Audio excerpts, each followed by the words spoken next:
All right, here's the first video in the second semester, Unit 1.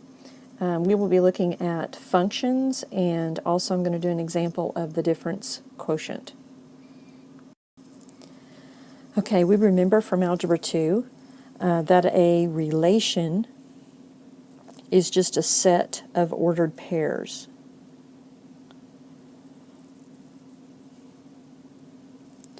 Or two different things that are related to each other in some way. So using set notation, if I just had, these 3 points, that's a comma, and that's written as a relation, a set of ordered pairs. However, a relation is not always a function.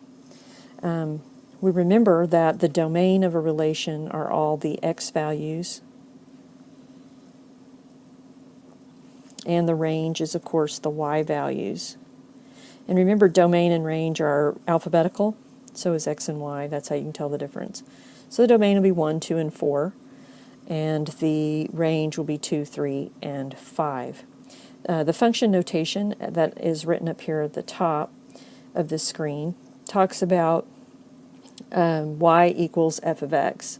So what this means is that f of x is function notation of the name of the function is f. Y is the dependent variable, x is the independent variable, and f of x is the value of the function at x. So please write this down because I think there are still some of you who are not really sure what this notation means.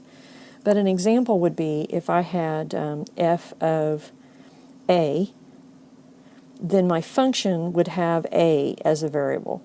If I had f of y, which is kind of confusing, but my function would have y as a variable. If I had f of w, then my function would have w as a variable. So that's all that means. So this is going to be the independent variable, the x, right, in other words, and then this whole thing, f of w, would be the dependent. That's all that means. Okay, we've talked a little bit about a relation, we've talked about what a function is, but we've not defined it. A function is a relation for which every x in the domain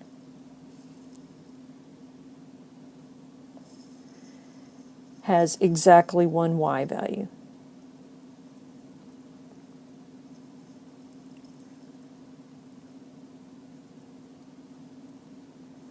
So every x can only have one y, but a y could belong to several x's. So one way to think of this is using mapping, and that's what is illustrated here. So for instance, these would be all my x values, these would be my y values, and this is a function because a only points to one y, as opposed to this one here that's not a function because this a points to two y's. And so if there are two coming out of an a, then this is not a function. If there's one coming out of each x, it doesn't matter that both of these point to the same y. So it's always two arrows coming out of a. So if we look at this one, these all have one coming out of the independent, out of the x, so this one is a function. This one, once again, a function. This one, a function. This one is a function. Okay, so there are none of them that are not a function, which is kind of a trick question, but that's how that goes. All right, sometimes you'll be talking about a function in terms of a graph, and we can see here a graph on this slide that shows the days are on the x-axis and the units produced are on the y, and it is a function. I don't know if you remember the vertical line test. The vertical line test was a test to see if a function or if a relation is a function. Vertical line test, can't talk and write. Vertical line test. So as what that means is every time I put a vertical line through the function, if it just goes through one point, then that would be a function. All right, so on this one, if we're using function notation, we might say, I want to know at day 5 how many units are produced. So the notation for that is f of x right? I want to put 5 days, and I go in here and I look up and it's about, I don't know, 6. So f of 5 is 6. So you can see that 5, if I were writing this as an ordered pair, this would be the ordered pair 5, 6. The 5 would be the x, and the 6 would be the y. Another way to write y is f of x. All right. So then what would f of 15 be? Well, f of 15, I go on the x-axis and find 15 and look up, and it's about 15. So the ordered pair for this would be 15, 15. All right. What if I said, I don't know what x is, but I know that f of x is 20. Right? So if f of x is 20, then what is x? So on this, it's asking me to find the y-axis, right? I'm going to 20, and I see that that happens at about 20 days. So this is days, and this is units. And that's how the notation relates to the graph. And we'll see this again.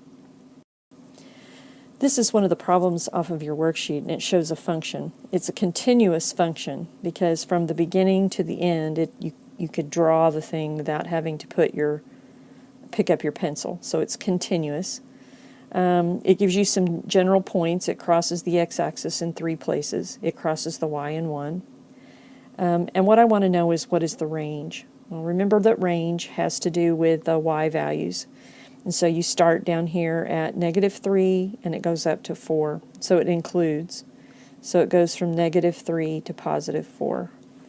Now, on number 11, it asks, for what interval of the domain is f of x greater than 0?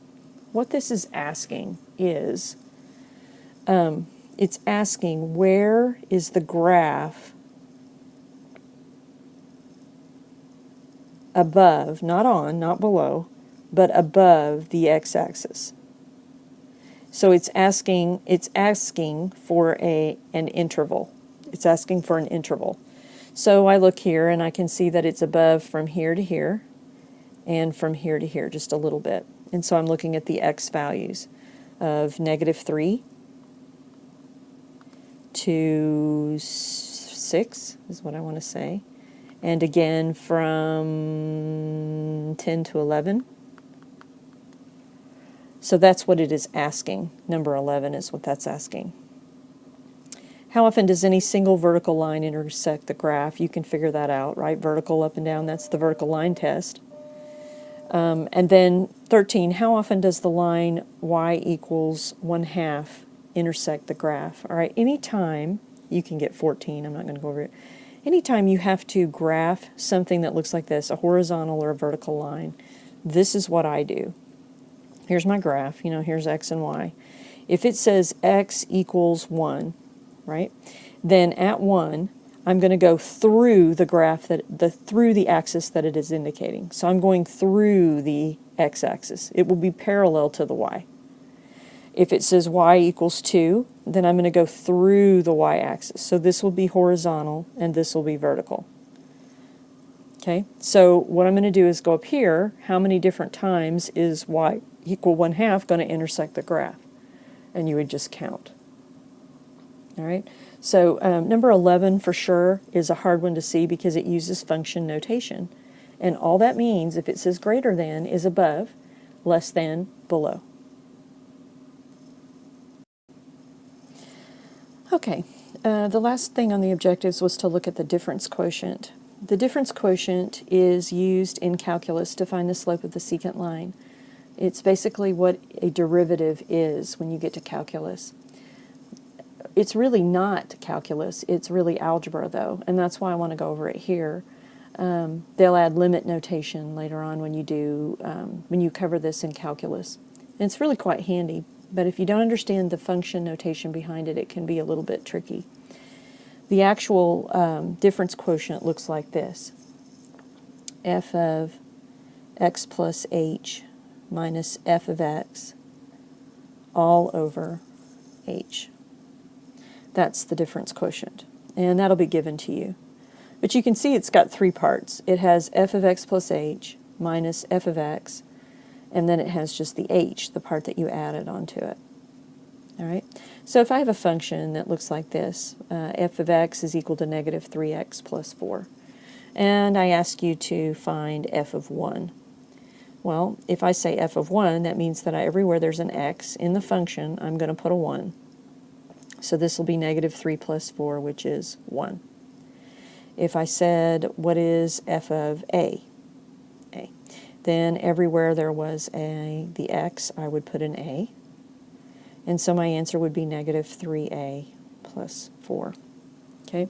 So we're using that same idea to construct the difference quotient, and it has 3 parts. So the first thing I know already is I already know what f of x is. F of x is negative 3x plus 4. What I don't know is what is f of x plus h. So that's what I want to find. So this was just an example right here. So what I want to find is f of x plus h. So just like what I did up here, everywhere there's an x in my function, I'm going to write x plus h and multiply it out. So negative 3x minus 3h plus 4. That's f of x plus h. Well, what is f of x? Well, f of x is given, negative 3x plus 4. So now what I want to do is write it in the difference quotient notation. So I have negative 3x minus 3h plus 4 minus, and notice I put parentheses here because I'm going to put negative 3x plus 4. When I subtract functions, remember that I have to distribute the negative. All of this will be over h. All right, so I have, in my next step, I'm just rewriting negative 3x minus 3h plus 4. A negative times a negative is, of course, the positive, 3x, and negative 4, all over h. Okay? Notice I have negative 3x plus 3x, so that goes to 0. I have 4 minus 4, which also goes to 0. So I end up with negative 3h over h. All of this is multiplication, so the h's cancel, and the answer is negative 3. So if I were doing this in calculus, this would be the slope of the secant line, the slope of a secant line to a curve. And so what you're actually finding when you find the difference quotient is the slope. You are finding the slope. Okay, so I'm going to do one more on the next screen if I have time. Okay, to find the difference quotient, the first thing I'm going to do, I want you to notice that instead of writing an h, I wrote an a, and that doesn't matter in the formula. But the first thing I want to do, besides change colors, is find f of x plus a. So my original function is f of x, so I have x plus a quantity squared minus 9. Now remember how we multiply this out. We have on this side x squared, on this side we have a squared, and in the middle is 2ax minus 9. So I've multiplied all of that out. I'm going to write it in this difference formula. So I have x squared plus 2ax plus a squared minus 9 minus f of x. So if you're okay, I'm going to go ahead and change the sign. So I have minus x squared plus 9 all over a. Things will cancel. They always cancel. So x squared, the 9 and 9, and notice that the only thing left has a in it. So when I rewrite this, 2ax plus a squared over a. Well, factor out an a from the top, 2x plus a all over a. The a's cancel, and that's your answer. And that will be used to find the slope of the secant line.